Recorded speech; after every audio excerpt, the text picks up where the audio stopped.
E aí, gente, beleza? Olha só, essa questão ela vai falar sobre o impacto ecológico, que é o derramamento de petróleo em ambiente aquático marinho, tá? E aí, quando a gente fala sobre isso, a gente tem que pensar em possíveis consequências, consequências imediatas e consequências mais a longo prazo desse derramamento de petróleo. Galera, vamos pensar o seguinte, eu tô falando de petróleo, óleo, aquele óleo preto, né?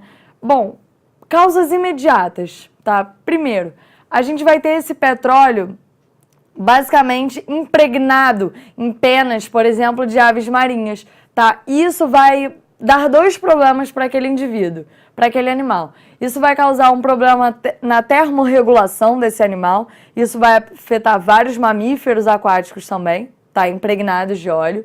Então, se eu falo em afetar a termorregulação, eu estou falando que esse animal ele não vai ser capaz mais de regular a sua temperatura, o que é um problema enorme para ele, tá?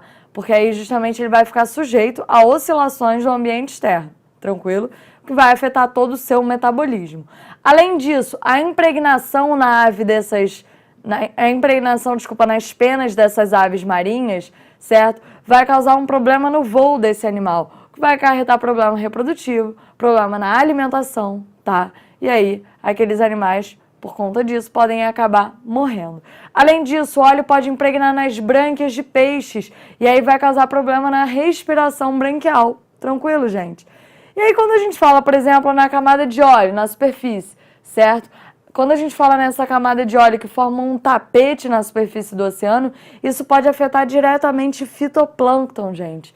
E, cara, afetou fitoplâncton, afetou muita parte da cadeia alimentar marinha, tá? O fitoplâncton é o principal ser produtor de um ambiente marinho. É ele que produz a maior quantidade de matéria orgânica e é ele que libera a maior quantidade de oxigênio, tanto dissolvido no ambiente aquático, tanto liberado para a atmosfera, tá?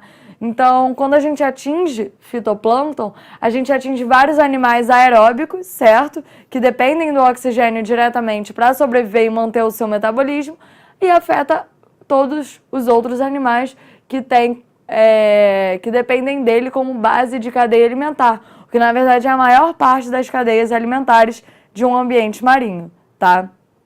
Além disso, isso pode afetar a produtividade primária de organismos autotróficos fotossintetizantes que estão lá em zonas mais profundas, né? Algas pluri e unicelulares. Algas pluricelulares de médio e grande porte, tá?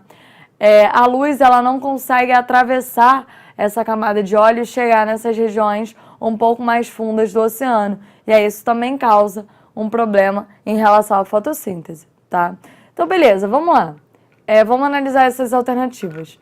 A camada de óleo impede a penetração de luz e, com isso, a realização de fotossíntese pelas algas bentônicas. Tá certo, gente? A alga bentônica é a alga pluricelular que está fixa lá no fundo, que são os principais organismos fotossintetizantes do sistema oceânico. Aí tá o erro, tá? Eles não são os principais. O principal é a alga plantônica, os fitoplâncton.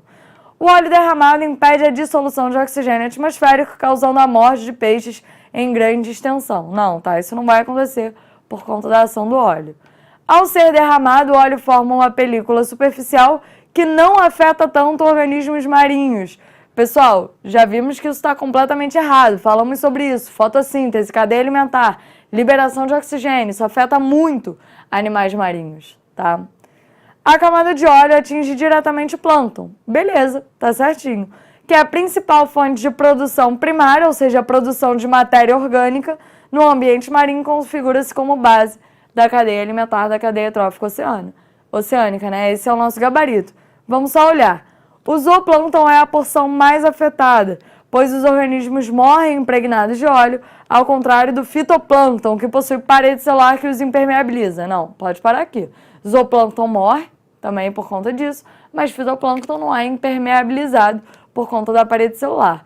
Então, o nosso gabarito é o que fala sobre justamente afetar esse fitoplâncton, que é a principal fonte de produtividade primária em um ambiente marinho. É isso aí, gente, até a próxima!